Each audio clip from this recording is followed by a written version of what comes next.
नमस्कार, मैं हूँ आपका दोस्त विजय विद्रोही। आप मुझसे जुड़ चुके हैं, इसके लिए आप सबका तहे दिल से शुक्रिया और अगले 8-10 मिनट में आपसे जुड़े रहने की कोशिश करूँगा। तो इंडिया टुडे का जो मूड ऑफ द नेशन आया है, उससे भजनलाल जी का मूड खराब हो गया है। प्रदेश प्रभारी राधा मोहन दास अग्रवाल का भी मूड खराब हो गया है। नए-नए प्रदेश अध्यक्ष बने मदन राठौड़ का भी मूड खराब है। आप कहेंगे कैसे? 1 सीट ज़्यादा मिल रही है अगर आज चुनाव हो जाए। पिछली बार बीजेपी को 25 में से 14 मिली थी, इस बार 15 मिलती दिखाई दे रही है। कांग्रेस की 11 से घटकर 10 हो रही हैं। तो इसमें तो भजन गाने चाहिए मोदी जी के, खुश होना चाहिए बीजेपी को। राधा मोहन जी तो हेडमास्टर की तरह क्लास लेने में लगे हुए हैं। उनको तो पीठ थपथपानी चाहिए कि देखिए सवा डेढ़ महीने में 1 सीट बढ़ा दी बीजेपी। लेकिन बीजेपी खुश नहीं है, मूड उखड़ा हुआ है। क्यों? क्योंकि बीजेपी के नेता ये कहते रहे थे लोकसभा चुनाव के नतीजे के बाद, ये तो कांग्रेस का तुक्का है, ये तो कांग्रेस ने मूर्ख बनाकर वोट ले लिया है। जनता को अब हकीकत समझ में आ गई है कि बीजेपी ना तो आरक्षण खत्म करना चाहती है, ना संविधान बदलना चाहती है। लेकिन नतीजे जो अभी मूड ऑफ द नेशन में जो चीजें बताई जा रही हैं सर्वेक्षण में, उससे पता लग रहा है, साफ ज़ाहिर हो गया है कि जनता ने सोचते समझते हुए बड़ी सूझबूझ के साथ बीजेपी के खिलाफ वोट दिया था और अभी भी उनका वही मूड बना हुआ है। बीजेपी को लेकर उनके मन में कोई बदलाव की हवा नहीं बह रही है। अब 1 सीट ऊपर-नीचे हो जाना और सर्वे में वैसे भी प्लस माइनस 3% का मार्जिन बताया जाता है गलत होने का, और ये सर्वे कैसे लोकसभा चुनाव के समय एग्जिट पोल में और उससे पहले ओपिनियन पोल में गलत साबित हुए हैं। तो ऐसे में 1 सीट ऊपर दिखा दी या 2 सीट नीचे भी दिखा देते, कोई फ़र्क पड़ने वाला नहीं था। लेकिन मेन चीज़ है कि बीजेपी के नेताओं की आँख का ये भ्रम टूट गया है कि मोदी जी की वापसी हो गई है, बीजेपी की वापसी हो गई है, लोग सच समझ गए हैं, लोग सच समझ गए हैं और अभी भी उसी सच पर टिके हुए हैं। तो बीजेपी को सावधान हो जाना चाहिए। तो राधा मोहन दास अग्रवाल जो पेशे से डॉक्टर हैं, बीजेपी के प्रदेश प्रभारी हैं, पेशे से डॉक्टर हैं, वो नब्ज़ पकड़ने में लगे हैं। उनको समझ में आ गया है कि जनता को क्या चाहिए और उनको ये भी समझ में आ गया है कि बीजेपी के जो मंत्री हैं, बीजेपी के जो संगठन के अंदर नेता हैं, जो पदाधिकारी हैं और दूसरे जो बड़े अपने आप को बड़ा नेता समझते हैं, इन सबको एक कड़वी दवा पिलानी बहुत ज़रूरी है। तो अग्रवाल साहब ने खुलकर क्लास ली, खुलकर अपना क्लिनिक चलाया, बीजेपी की सेहत सुधारो क्लिनिक, और उसमें जमकर क्लास भी ली। जैसे उपस्थिति गिनी जाती है, अटेंडेंस गिना दी कि साहब 24 में से 16 मंत्री आए हैं, 14 में से 10 सांसद आए हैं, 115 में से 64 विधायक हैं, 44 जिला अध्यक्षों में से 38 जिलाध्यक्ष हैं। तो रुचि क्यों नहीं है? किस कारण मीटिंग में नहीं आए? अनुपस्थित रहने का कारण बताए। ये सब कुछ कतई स्वीकार्य नहीं है। राजेंद्र राठौड़ का भी नाम ले लिया। हालाँकि बाद में थोड़ी-सी सफाई भी दी एक दिन बाद, लेकिन जितना मैसेज देना था दे दिया। एक मैसेज ये भी दे दिया कि वसुंधरा राजे ने हाज़िरी माफ़ी चाही थी और उन्होंने बड़ी बड़ी तारीफ़ों के पुल गिना गिना दिए वसुंधरा राजे को लेकर राधा मोहन दास अग्रवाल ने। इससे पहले नए प्रदेश अध्यक्ष मदन राठौड़ उनको अपनी गुरबाणी बता चुके हैं। उनके यहाँ घंटा 2 घंटा बैठ चुके हैं। भजनलाल भी उनके यहाँ जा चुके हैं, लेकिन राधा मोहन दास अग्रवाल ने जिस ढंग से जब अटल जी की सरकार में वसुंधरा मंत्रालय संभालती थी, कैसे उन्होंने एमएसएमई वाला मंत्रालय, जो उस समय एमएसएमई नहीं कहलाता था, उसके लिए काम किया था। फिर कुछ दूसरी बड़ी परियोजनाएँ, भामाशाह योजना को मोदी जी ने आयुष्मान योजना में बदला। बहुत बड़ी-बड़ी बातें उन्होंने वसुंधरा राजे के समर्थन में कही। तो इससे कहीं न कहीं ऐसा लगता है कि वो समझ रहे हैं कि बीजेपी की अगर बिगड़ी हुई सेहत को सुधारने के लिए कोई विटामिन चाहिए, तो उस विटामिन का नाम है विटामिन वी, विटामिन वसुंधरा।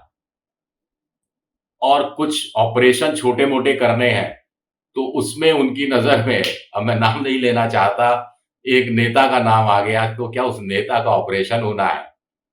लेकिन अग्रवाल साहब को डॉक्टर किरोड़ीलाल मीणा का भी कुछ करना पड़ेगा, जो खुद पेशे से डॉक्टर है। तो ऐसे में एक डॉक्टर दूसरे डॉक्टर को क्या परामर्श देगा, ये देखना दिलचस्प होगा। लेकिन मंत्रियों के बुरे दिन आ गए हैं। मंत्रियों को अब काम करके दिखाना पड़ेगा।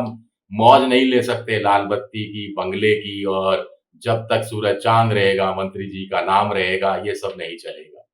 3 तरह के काम सौंप दिए गए हैं मंत्रियों को। मंत्रालय भी संभालना है, अफसरशाही पर काबू भी पाना है, विधानसभा में भी ढंग से जाकर सवाल जवाब देने हैं, पूरी तैयारी के साथ जाना है। फिर जो हफ्ते में तय दिन है, उस दिन जन सुनवाई भी करनी है। फिर रात्रि विश्राम भी अपने इलाके में करना है। अब रात्रि विश्राम का मतलब नहीं है अपने इलाके में जाएँ, जगह और घर पे या सर्किट हाउस में चादर तान कर सो गए। जनता के बीच जाना है, जनता के सुख-दुख सुनने हैं, फीडबैक लेना है, फ़ॉलो अप करना है, जन सुनवाइयों का फ़ॉलो अप करना है, कितने लोग आए, कितनों का भला हुआ, कितनों का भला नहीं हो पाया, तमाम चीज़ों का ध्यान रखना है। और अब तो सूत्रों के अनुसार पता लगा है कि फीडबैक लेने का सिलसिला भी शुरू हो गया है। प्रदे जिला अध्यक्ष फीडबैक ले रहे हैं मंत्रियों का। मदन राठौर प्रदेश अध्यक्ष फीडबैक लेंगे मंत्रियों के कामकाज का। मुख्यमंत्री भजनलाल शर्मा फीडबैक लेंगे। प्रदेश प्रभारी राधा मोहन दास अग्रवाल फीडबैक लेंगे और ये सारा फीडबैक आला कमान को दिया जाएगा और आला कमान उसको स्टडी करेगा और उसके आधार पर तय करेगा किसको मंत्रालय में रखना है, किसकी मंत्रालय से छुट्टी कर देनी चाहिए, कर देना है और कितने दूसरे लोगों को लेके आना है। नए लोगों को किस रूप में लाया जाएगा, ये समझ में नहीं आया। उनका फीडबैक कैसे लिया जा रहा है कि ये संभावित अच्छे लोग हो सकते हैं। हो सकता है एक बड़ी कारण उसमें ये देखा जाए कि लोकसभा चुनाव में जिन्होंने अपनी-अपनी विधानसभा क्षेत्र में अच्छी लीड दिलाई, उनको नवाजा जाए।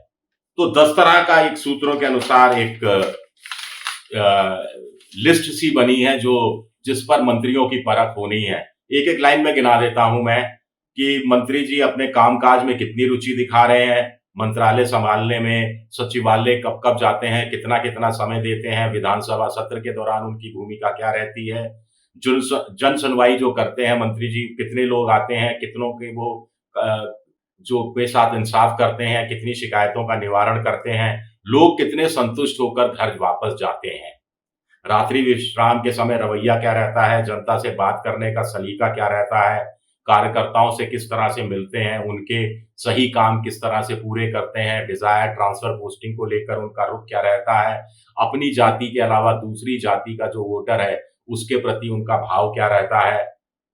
5वां है मोदी जी और भजनलाल जी की कितनी पब्लिसिटी कर रहे हैं या खुद के काम की, खुद के मंत्रालय की कितनी वाहवाही लूटने की कोशिश कर रहे हैं। सोशल मीडिया पर कितने एक्टिव हैं, सोशल मीडिया पर विरोध कर जो करता है उसको वो मनाने, समझाने की कितनी कोशिश करते हैं, भाषा का स्तर क्या रहता है।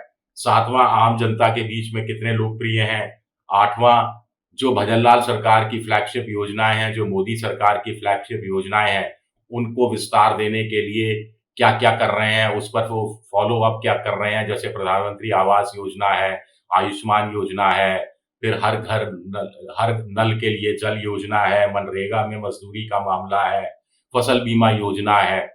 इन सब में वो कितनी रुचि दिखा रहे हैं, टारगेट कितने पूरे हो रहे हैं, टारगेट अगर पूरे नहीं हो पा रहे तो उनको पूरा करने के लिए वो किस तरह नौकरशाही की क्लास ले रहे हैं या अतिरिक्त प्रयास कर रहे हैं। 9वां है पार्टी के कार्यक्रमों में हिस्सेदारी कितनी होती है, कितना समय देते हैं, कोई सुझाव देते हैं या ऊँघते रहते हैं। 10वां दुःख-दर्द में प्रदेश की जनता का कितना साथ देते हैं, दुःख में और दर्द में ख़ास तौर से। सुख में चलिए मत जाइए, लेकिन कोई दुर्घटना हो गई तो पीड़ितों से क्या मिलते हैं, मुआवज़ा देते हैं, मुआवज़ा मिल गया इसका ख़्याल रखते हैं। तो ये तमाम चीज़ें सौंपी जा रही है। मंत्रियों का फीडबैक लिया जा रहा है। देखते हैं इसका अंजाम क्या होता है, 6 विधानसभा के उपचुनाव में कितनी सीटें बीजेपी जीत पाती है।